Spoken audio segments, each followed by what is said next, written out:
Let Lita take you on a journey of faith, life, travel, and interior design. Take your life out of the status quo and into 2020. Status Life with Lita is brought to you by Status Home Design and by the law office of Derek M. Hayes at 404-777-HURT. Hello again, everyone, and welcome to Status Life with Lita on Business RadioX. We are broadcasting live from the Subaru of Gwinnett studio in the Sonesta Gwinnett Place Atlanta Hotel. Lita has over 20 years working as an interior designer. She's now a full-fledged lifestyle expert, podcaster, and blogger. Status Life with Lita will take you on a journey of faith, life, travel, and interior design. Lita's mission is to bring her knowledge and fun teaching ability to help each of us design a life we love. My name is Derek Hayes, and I'm the host of the show. And it's my pleasure to introduce the star of the show, Miss Lita Brooks. Good afternoon, Lita. Good afternoon. Can we pause real quick and let's just clarify something? Can you please say my name? Lita. Okay, thank you. Lita. For those of you listening, how many times has he just said Lita? Well, that's not a silent R. It's a liter. No. You're usually a little more articulate. I'm going to give you a pass. I know you're running on very little sleep right now. Let's try this one more time, Mr. Hayes. Status Life with Lita. Lita. Lita. Lita. Lita. Okay. You don't have to stress it so much, okay? My parents are Italian. It's Lita. Lita. Thank you. Lita. Well, thank you, Mr. From now on, Hayes. I'm going to point to you when it's time to say your name and say, okay, help. We'll have to get a sound effect for it just to Lita. override you. Okay, moving on. All Go right. ahead. Well, before we begin, a quick reminder that Status Life with Lita, No. Status Life with Lita, Whatever. better, No. is brought to you by Status Home Design, your one-stop shop for all your home and gift needs. The Status Market, your online shopping experience, and the law office of Derek M. Hayes. Injured in Georgia? Make the right call to the law office of Derek M. Hayes at 404-777-HURT. Okay. I got through it. You did. Yes. I don't know why. Just today, I've heard you say that incorrectly. You're usually like you enunciate it really well. Lita. Okay. Anyway. All right. Well, I'll work on it. All right. Let's dig in. What are we covering today? Oh, okay. I want to change the subject briefly. No. But one more thing I want to pick on your intro. We're going to rewrite this, people. Next time it's going to be fabulous. So I'm also really surprised that you've never thrown in there. I'm going to change it. Let me introduce the star of the show and my girlfriend, Lita Brooks. Oh, I can say that? You're going to let me actually throw that in there?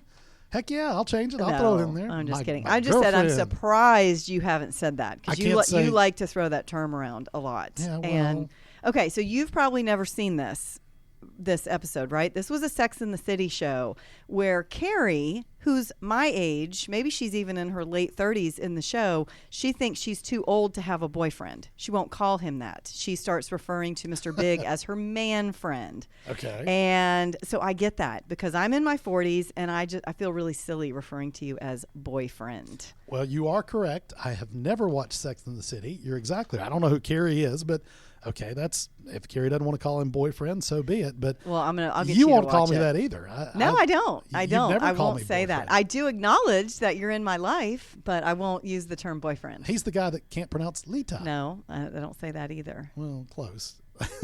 But you do call me something. Yeah. Yeah. And You're my sweetie. yes. That's how I say it. This is my sweetie. That's my sweetie. I don't know why. It's I a don't term think of that's any endearment. more adult than boyfriend, but that's what you get. Oh, sweetie sounds good. I didn't send you a note in class saying, will you be my sweetie? Check yes or no and pass the note back. Well, what do you call me? Girlfriend. You do. Or leader. No. Girlfriend. You say girlfriend? Yes, I do. That's okay. So someone says, "Who's that?" That's how you introduce me, or like my behind my back. significant other, my No. girlfriend, the lady I'm dating. Okay. I do say that a Oh, lot. that's better. I do say that. That sounds more age appropriate. The lady I'm dating. lady I'm dating. It sort of sounds like an old lady, but that's okay too. That's okay. Okay. Well, you do have 3 cats, so there is that. I know. The lady I'm dating with 3 cats. So it's not girlfriend, or sometimes it is. Sometimes it is. Sometimes it is, but anyway. Do you feel juvenile saying it, or is it just me? Heck yeah, I want to be juvenile. I want to be young. Okay. Young at heart. Yeah, young at heart. I'll go with that. All right. So, girlfriend, Lita. Am I on the right track? We'll work on all this. All right. All right, so what's the topic for today? All right. What are we talking about? After a long and extremely beneficial series about the mind-body-soul connection and overall health and wellness, I urge you to go back and listen to that if you have not, if you're catching this show as your first one. It was a phenomenal series, life-changing for Derek and I, and everyone who's listened. I've gotten so much feedback, so thank you, thank you, thank you. Today, we're going to go back to interior design, and we're going to talk about the creative process. I love those shows, by the way. I know we've talked about that as well. And as you said, you've had terrific feedback. They were fantastic. The teaching element of it is great. The way you educate everyone. I didn't know so many things like interior decorator, interior designer, all the different trends, all the different styles. I did learn that sports memorabilia is not a design trend. So ultimately what I thought eclectic meant, I could just say, yeah, sports memorabilia and video games and pinball machines and You're getting the evil eye right now. Yeah, for those that are listening to this. Yes, you are not sports memorabilia. You are not eclectic. You are whatever I tell you that you are. Which would be Sweetie. Right? My sweetie. Who can't pronounce my name. Right. Likes my style a little bit more. So anyways, that's for another show because we are blending.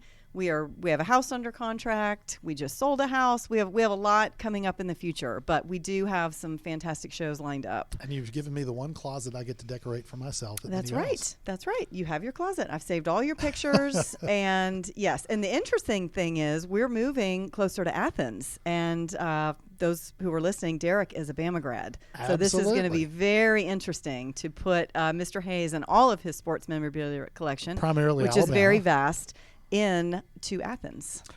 Yes, it will be. I guess we'll have some interesting topics when friends come over to hang out That's at the right. house. House divided. All right. So with that being said, we're going back to how you educate everyone. I want to kind of touch on that. We kind of got sidetracked a little bit. Okay. Well, today's show, this is going to relate to anyone. We're talking about the creative process. So what I mean by that is we're going to dig into if you want to work on a room, if you want to work on even a commercial office or something, in the commercial space, primarily residential. Let's say it's an entire basement, a home, or even something small as your pantry. A lot of people, want to organize it. This can really fit anyone. And I'm going to talk about the whole process, what I've learned, how, it can be on a grand scale, it can be on a small scale. I can talk about past clients and jobs I've had. This information can help you if you are interested in becoming a future interior designer or decorator, and anyone that wants to work on their home. This is the design process. And maybe you think that you can't afford to hire a designer decorator. This is the show that's going to teach you all the steps to be able to do this for yourself. All right, I want to pause real quick because you did say something just then that kind of spurred something in my mind, and I referenced it myself a while ago, and that is we talked about in a prior podcast, a few podcasts, about the difference between an interior designer and interior decorator.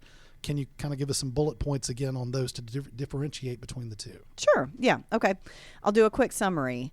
But before I do that, I'm going to point you to another podcast. I did a whole show on this because there's a lot to learn. Go to Designer versus Decorator. And I also believe that I have a blog post up on Status Life with Lita. So you can read about all this or go back and listen to the prior show. But I will start by telling you that an interior designer can also be an interior decorator, but an interior decorator cannot be an interior designer. Okay, those two are I shouldn't say completely different professions, but they are different professions. A lot of people don't know that. A lot of interior decorators, if it's a state that is not governed, they are allowed to say that they're an interior designer, but they don't necessarily have the qualifications. That's where we dug into the show to really be able to help consumers know the difference and know what if an interior decorator charges the same as an interior designer, but doesn't have the qualifications, how to be able to pull that out. That skill set. So an interior designer is more complex of the two. An interior designer has much more experience in the construction field and works closely with architects. A designer should have or they actually will have a degree from an accredited college, and they have the ability to sit for the NCIDQ exam. Now, that's the National Council for Interior Design Qualifications. This is the exam that governs interior designers. Derek is an attorney, so he would take the bar. The NCIDQ is the equivalent for interior designers. Just so you know, and that's the exam that we take to become licensed. Sure.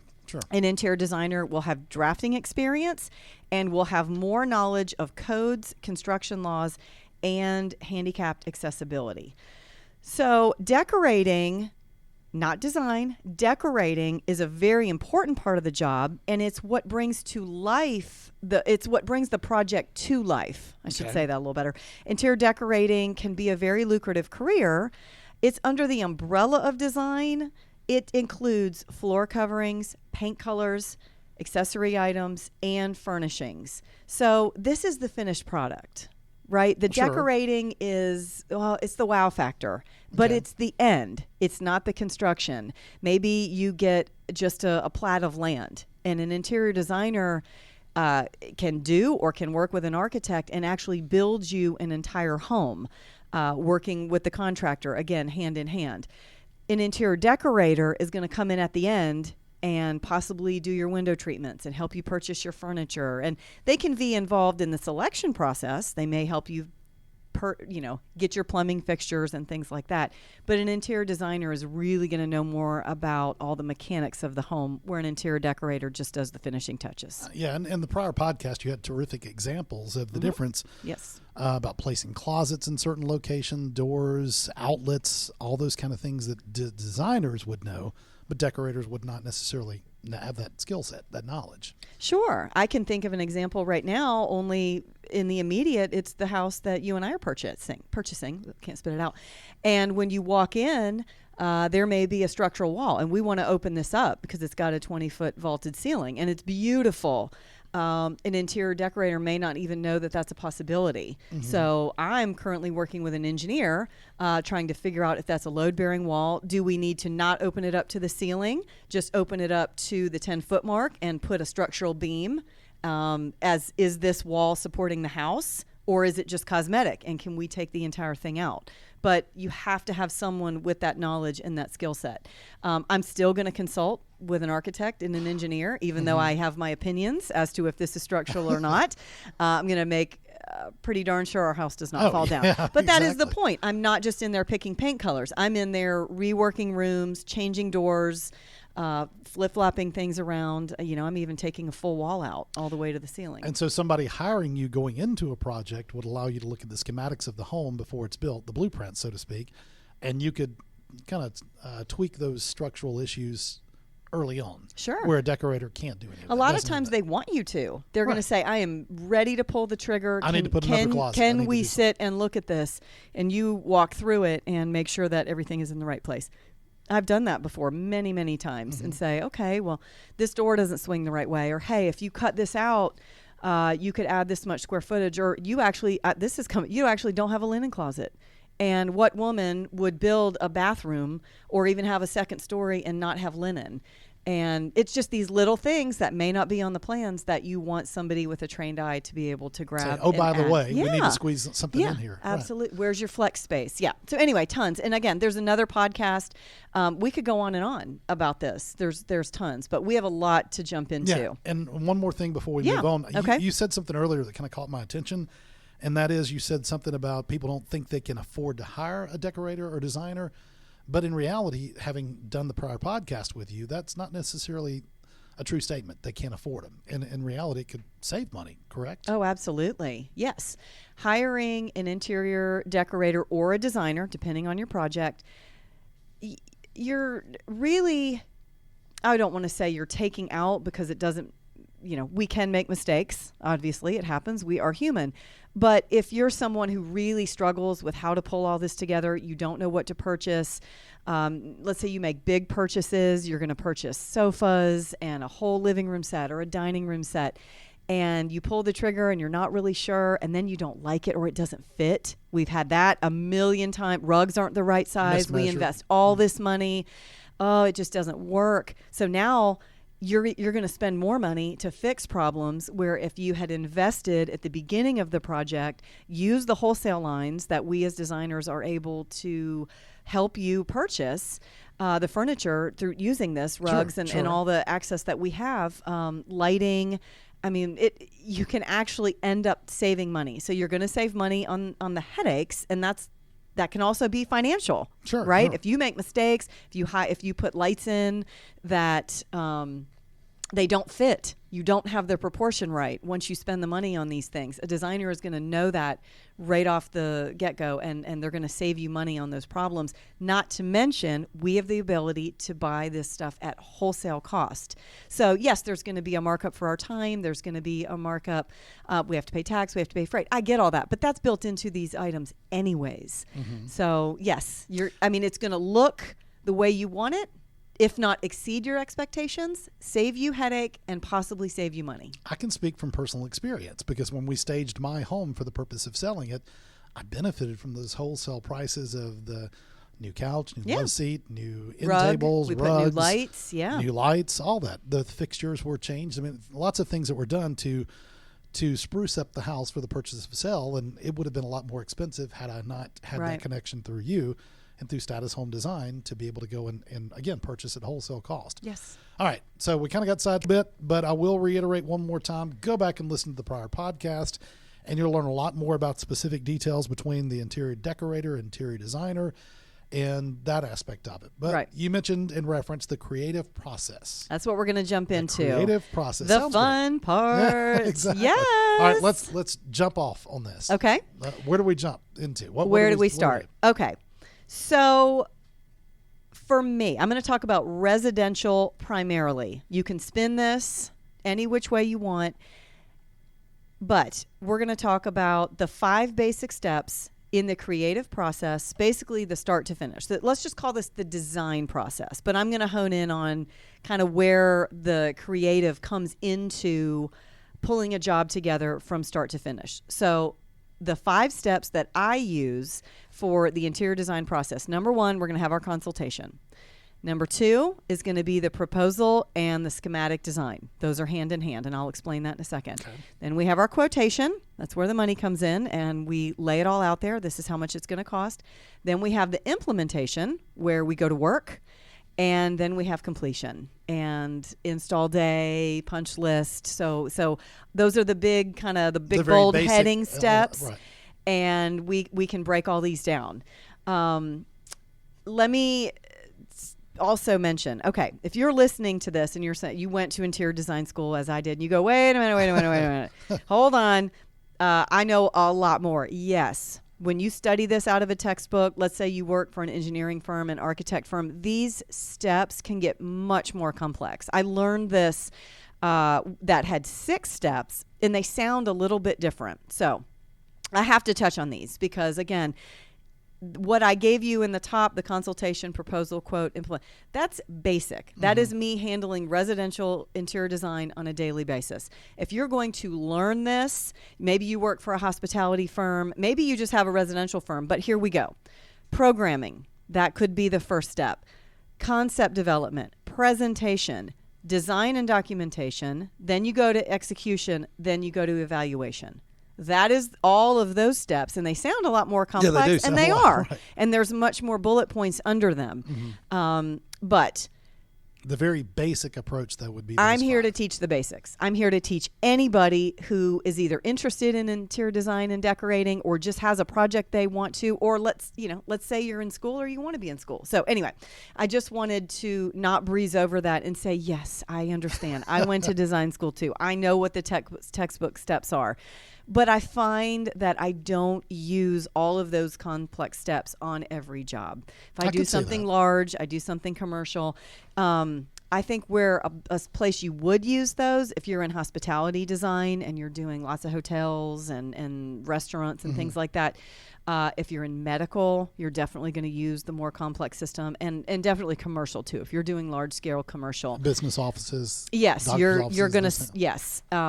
So again, there's a whole lot. I mean, I could talk for hours and we could go into every aspect of this, but we're honing this into residential interior design. Right, the very, very basic elements of it.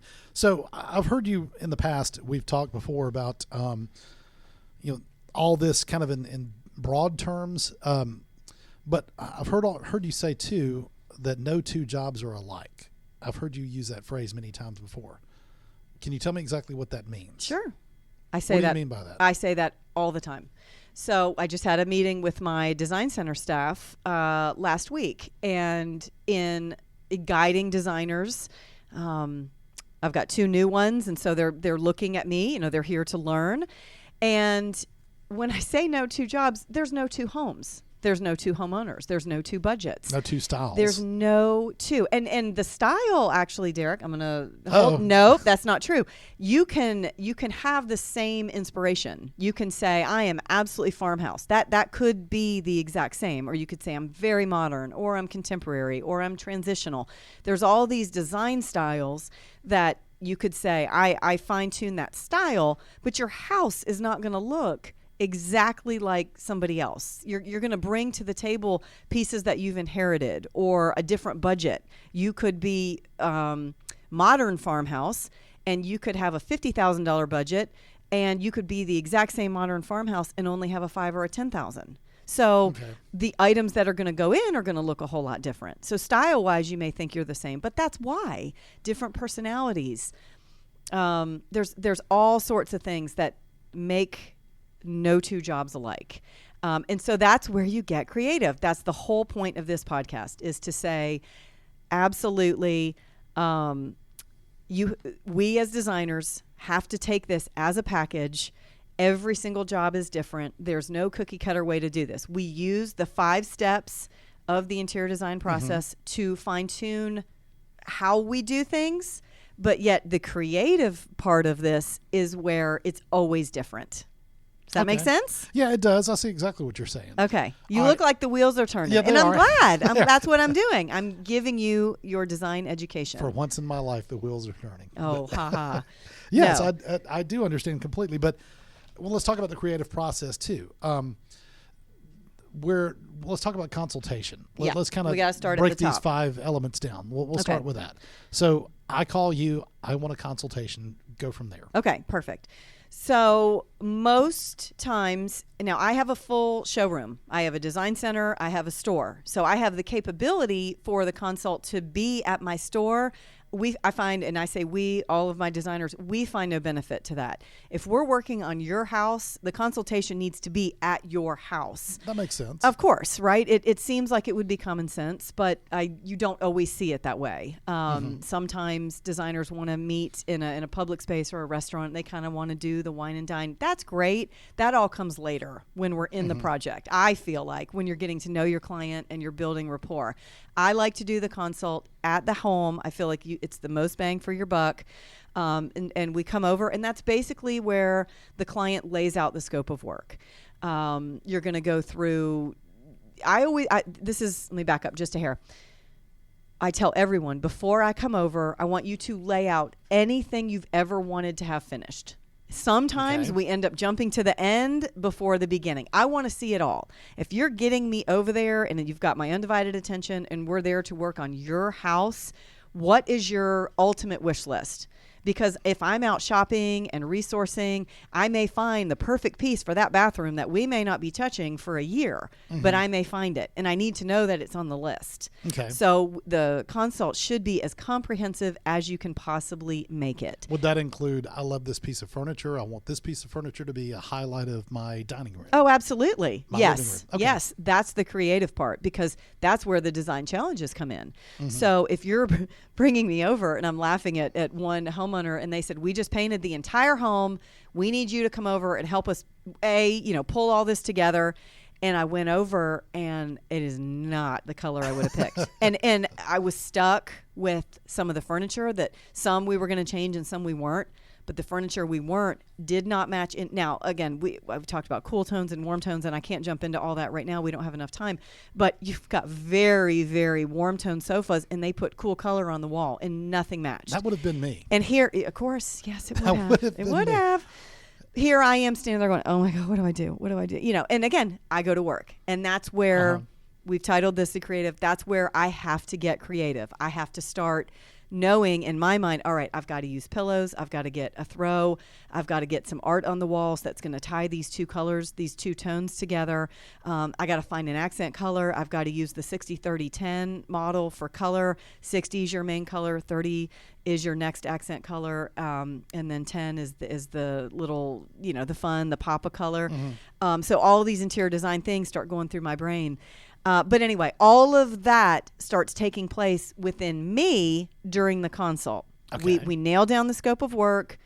I'm taking notes on everything. I'm taking pictures, and I'm finding out from you what exactly we're going to do. Okay. It is very, very beneficial to know your budget.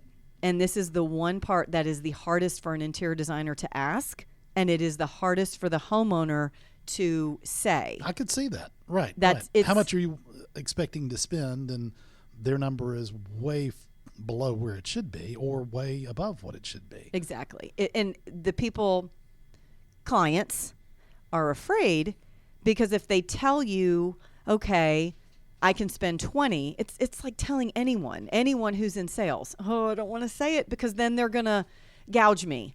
Then they're going to think that I have all this money and everything is going to cost more. Of course. I mean, I feel it. But if we can nail down a very fair, affordable budget that the designer can look at and say, yes, I can absolutely do this room for $8,000 or $5,000. Depends on the room, depends how much it needs, right? Are we doing new hardwood flooring, carpet? Are we putting in new lighting? Is it all new furniture? I mean, I don't know. I'm throwing out what the high ticket items that even really. the kitchen, you're talking to. Oh gosh, yes, yeah. I mean, we have full basement remodels, right? Where we go. I mean, of course. I mean, I'm throwing out numbers here just for the sake of this conversation. But if we know the next step on is proposal schematic, that's when I go to work. That's when my wheels are turning, and everything that I've thought of in the consult, and then more as I start laying it out. If I know what your price are, I can actually start pulling items for our presentation. Okay. I've got to put together a design board, the inspiration, whether I do it as a notebook. So I like a big 3-ring binder if I'm going room by room, and with all the different selections, and we keep it as a working document throughout. But the old school way was these design boards that we did, and we would come to our meetings with our boards, and we want this fabric and this sofa and this tile, and even cutting pictures out of magazines. We did all of that. We don't do that quite now. Everything is digital. Sure, so now we will send you a digital design board. But I have to create that. Right? That doesn't come out of nowhere. Right, that comes from the consult. But that's the proposal. We make our next meeting. That doesn't necessarily have to be at the home, but of course it can be if that's where the project is. That sometimes is done at my design center, because that's where all the selections are. Now I've pulled rugs, I've pulled fabrics, I've pulled paint selections, I've pulled flooring. Now I've got all this laid out. I'm going to bring you in, and we're going to sit down, and we're going to go through the entire project. And the next step is quotation. Well, before you go away, I can speak to this too. She's referenced pulling all those things out at the store. Well, at Status, there is an entire design center. So there are rug samples and furniture samples and all kinds of colors and things that you truly can pull out and put on the countertop there, and firsthand they can see it and kind of visualize, as you say, the proposal with its colors and the design of the furniture and those kinds of things. So that's the benefit of having the store and being able to put this all together in person. Oh, absolutely. Sure. Yes. Which is great. But again, if you're listening to this and you're a designer that doesn't have all that, let's say you just work from home and you don't have a full studio, it's tougher. It's tougher. Clients should be not leery of that. Doesn't mean the designer's not very talented, but when you have, a company backing and you have the resources and you have all the wholesale lines, then it's just definitely a benefit to the customer. But what I was going to say, and I wasn't trying to jump ahead to the quotation, personally I like to do the quote and the proposal at the same time. That makes for sense. me, unless it's something where I can even give you 2 and say, okay, this is look number 1 and this is look number 2 and this is quote number 1 and quote number 2. And so even if you say, okay, well, I like all this, but I want that sofa, really quickly, I can take everything you don't like, delete it, drop the sofa in you want, and then here's your quote for the whole job. Mm-hmm. We keep working documents. I mean, that the quote, it evolves through the job with you. Absolutely. But, I don't necessarily need to do quotation separate from proposal because it's easier to build at the same time. I can see that. Right? If I'm pulling this rug, I'm going to go ahead and price it. I'm not going to, if you say, okay, that's the one I want, all right, I'll get with you next week. Yeah, let me pull some prices. And sometimes you have to, right? If it's like, no, I didn't really like anything. All right, let me go pull some more, and then everything changes. That does happen. Mm-hmm. A lot of times people are very indecisive. Now, they hire you to be decisive, and they just don't trust you. I've had that too. So so we're at quotation, and that's about how it works. I just can't stress enough. Think about your budget. Don't just let the interior designer kind of blindly pull things, because we could either be too low and you don't like the quality that you're getting, or we could be way too high and you haven't told us and we don't know. Mm-hmm. We have and it's not that we want to be, it's just that we don't have any idea. Right. If we know where your budget is, we can work accordingly. Sure, and that makes sense. That makes perfect sense. All right, so let's move forward to implementation. Yes. Okay. Implementing your implementation. This is always the fun part. We've done so much research. We've had so many meetings up till this point. Implementation. Now, I will say, back to quotation, that is where we start exchanging the money. I'm going to take a retainer to start with the fees. I'm also going to take deposits to start getting furniture ordered. Things take different amounts of money, fabric, rug. I mean, whatever that is, that all happens in the quotation phase, right? That's where we start transferring money. Implementation is now where items have arrived. It's time to start scheduling. Hopefully we can do it. It just depends on the scope of work. If I can do this as one big install day or 2 big install days, we have everything picked up. I bring all the small accessories, all the rugs, everything. And that's all I can say. Install day, right? I bring muscle with me. I usually bring a carpenter or a handyman. I bring a design assistant, a couple of design assistants. It just depends on the scope. But that's where we do the transformation. All right, I'm going to kind of go with a side question here for a second. Yeah. Do you like for your customers, your clients to be there during that phase, or do you prefer that they not be there and then have a really cool unveiling later? I've always preferred them not to be there. I always have. I think it's way more fun. They have to have that level of trust. And if they don't have it, they will stay close. And I was going to say, by then they should. They should. Sometimes it's just their personality, where they just, it's their money, it's their home. Control. They don't want to. That is very, very, very hard for people to do. I love when they do. Let me do this. Let me do what I do best. Stop walking in the room. Stop seeing this before it's all done. But again, sometimes it's just, if it's a 2-day install and you have to leave at the end of the day, sometimes that's really tough. They're going to go peek in the room for sure. They will. It's only half done. You really don't want them to. It's like, oh, I know that doesn't have a light bulb, or I know I didn't hang that high enough. Like, I know these things. It's all going to get pulled together.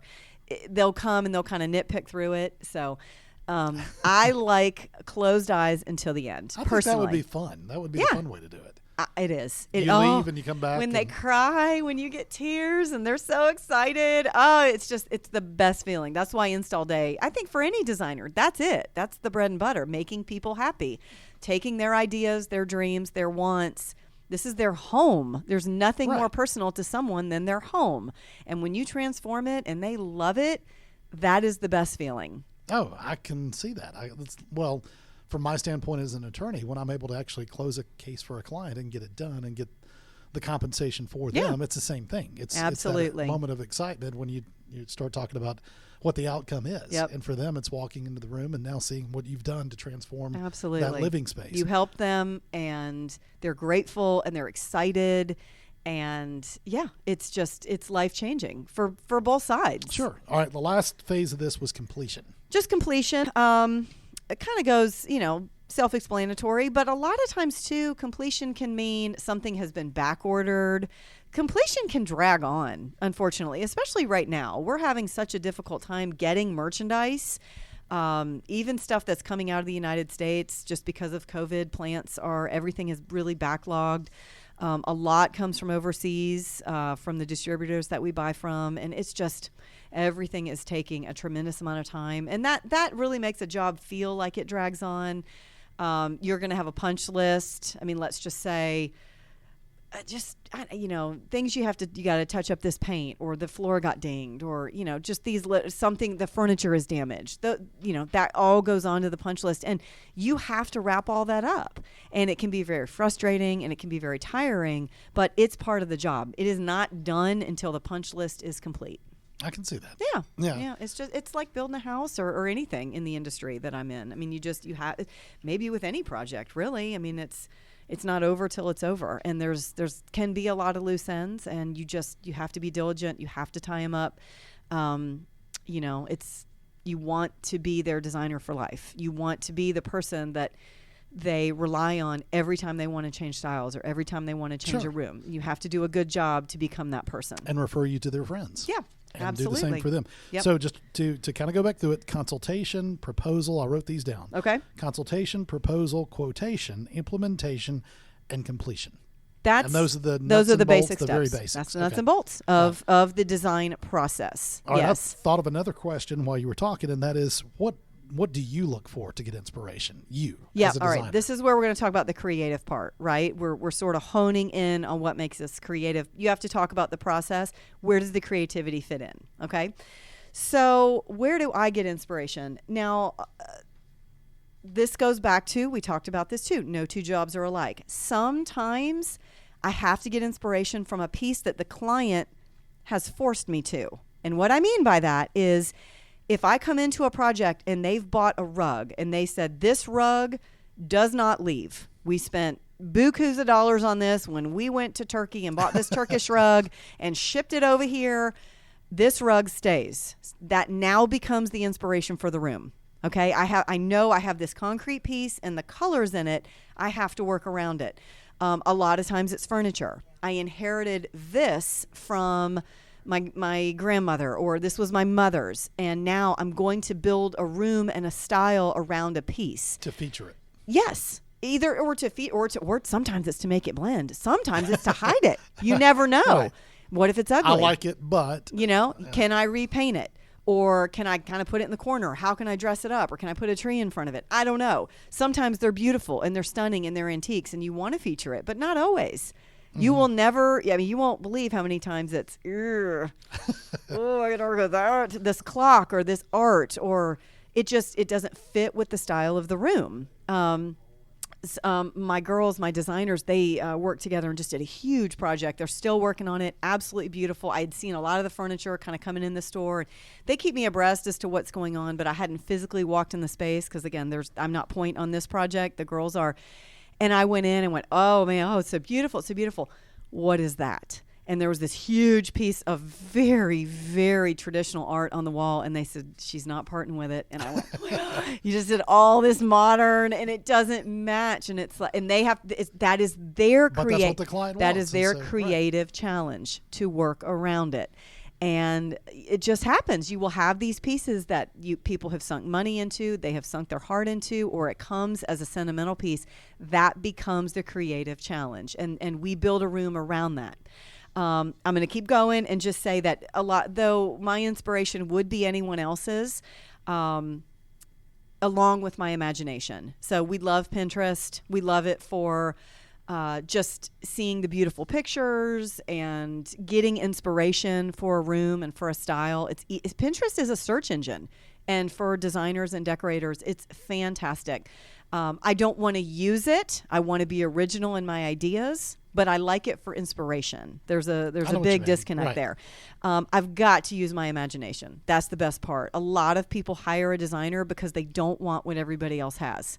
If it's on Pinterest, somebody else has it, right? Right. Again, inspiration, but it's got to come. Make this unique to me. Yes. I hear that more than I can even tell you. Make this unique. I want it to feel like me, not like her. So when other people come to my house and go, wow, I've never seen that before.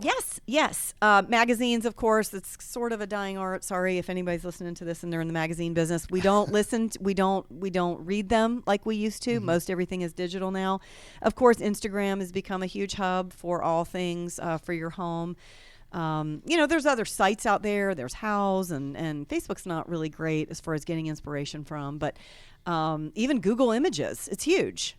Just type in bedroom and let Google do the work. So lots of different ways. So I can see that. That answers a lot of for digital for sure. Yeah. All right. One last thing. Yeah. Talk about some design challenges because again, you referenced that a while ago. So yeah. Just a couple of them. Okay. So what are some of the things you've run into? So I did talk about.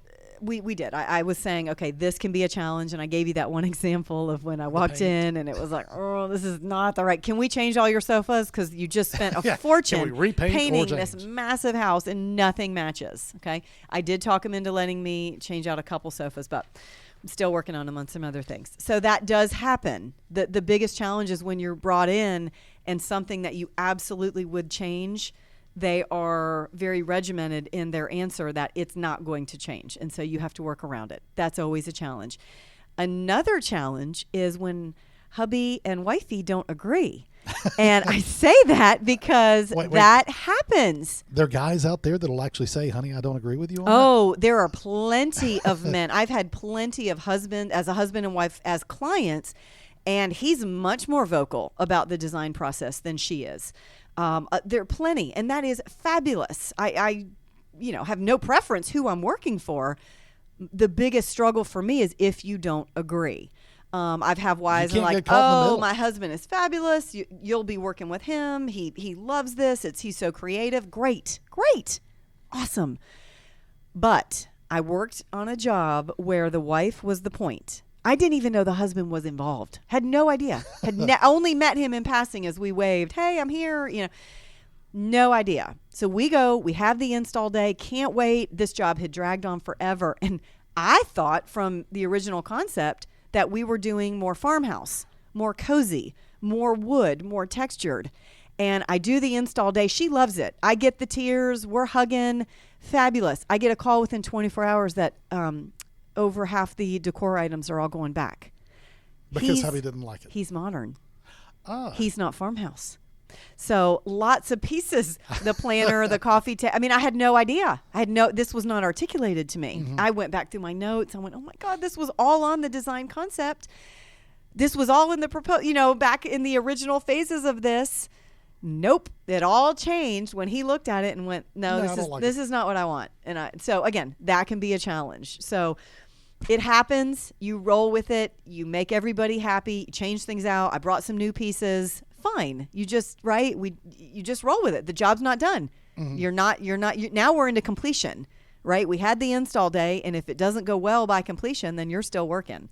So back to the drawing board. But anyway, so that can be a big challenge. So that's the biggest part, is if there's something that you really, really as a designer want to change and want to change it so it flows with the whole aesthetic, and it can't be. And you got to work around it. That would be okay. tough. It's tough, but really it's tough. But it's okay. It's why we do what we do. I can even imagine a wife or a husband saying, hey, look, they're going to be involved as well, but don't listen to them. Take what I say. I've had that happen. I've had it happen. I can hear it. Where I'm getting text messages. They want me to play mediator. Right. Yes, this has happened. Put you in between their argument. not that husband and wife on the other job. They were fabulous. Just because they didn't agree on style, that was fine. Out. I have had them where they truly don't agree and only want me to be in the center to play mediator. You tell her we're doing this. You tell him we're doing this. And now tough. I'm fighting with both of them. That's tough. That has happened. Yeah. Wow. Yeah. I can't imagine being caught between. All right, well, here's what we're going to do. You're going to get this room. He's going to get that room. That's all. It doesn't work like that. No, I guess not. But wow, I can't imagine being stuck like that. It happens. To mediate. I've seen it all. There we go. There we go. No, you know what we need is the sound effect for like the War of the Roses, like the crashing and the fighting and things hitting the wall. It's never been that tumultuous, but I have had the oh my God, I don't know what to do. So anyway, wow. Okay. All right, all great stuff. Thank Another you. Wonderful show, and tell everybody how to find you. All right. Find me, you guys. Let's talk. I'm hearing from everybody that's listening.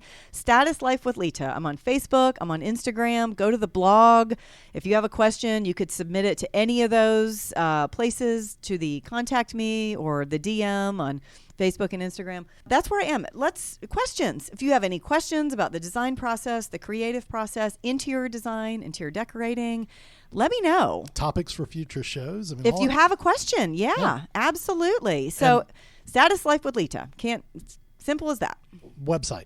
Give us a website. Okay, so I have two. My store has Status Home Design, and that's really the hub, right? You can find Status Life with Lita on there, the blog and the podcast. Status Life with Lita has its own handle. I mean, just basically Google Status, and you're going to find me. I was going to say the first 3 pages. Yeah, I have an online. Oh, my e-commerce store is so fun. Yes, we're just launching all of our holiday merchandise. It's the www.thestatusmarket.com. You can find them on Instagram and Facebook. But again, it's Status Home Design, Status Life with Lita, Status Market. Not trying to confuse anybody. It's just all Status. So we're going to the holiday season. I can't wait. And we have a big holiday bazaar happening. So if you live in Metro Atlanta this Saturday, this is going to be November 7th. It may pass because this is a podcast. This will be alive forever and ever and ever. But anyways, if you're listening to this live, come this Saturday and check it out. It's going to be a lot of fun. Lots of sales. But if you're not, go to my e-commerce store. It is up all the time, and the merchandise is fabulous. I handpick it with my whole design team, and they do such a great job. The events are a blast. If you've not been, definitely make an effort to get out to one of the events, and you'll see exactly why everybody loves to come to Status. Well, thank you. So many things going on all the time. Thank you, sweetie. Yes, Lita. No. Lita. I can't believe I picked that up. You never say that. Well, I was going quick through the introduction. So. Yeah, you couldn't wait to get to the show. Now my girlfriend's upset with me, Lita. Well, thank you again. Wonderful show as always. And thank everyone else for so much for joining us on Status Life with Lita, presented by Status Home Design and the law office of Derek M. Hayes. Don't forget you can enjoy any of our episodes anytime by visiting businessradiox.com, selecting the Gwinnett Studio, and then clicking on Status Life with Lita. This program is also available in your favorite podcast app. Until next time, for Lita Brooks, I'm Derek Hayes, and you've been listening to Status Life with Lita on Business Radio X.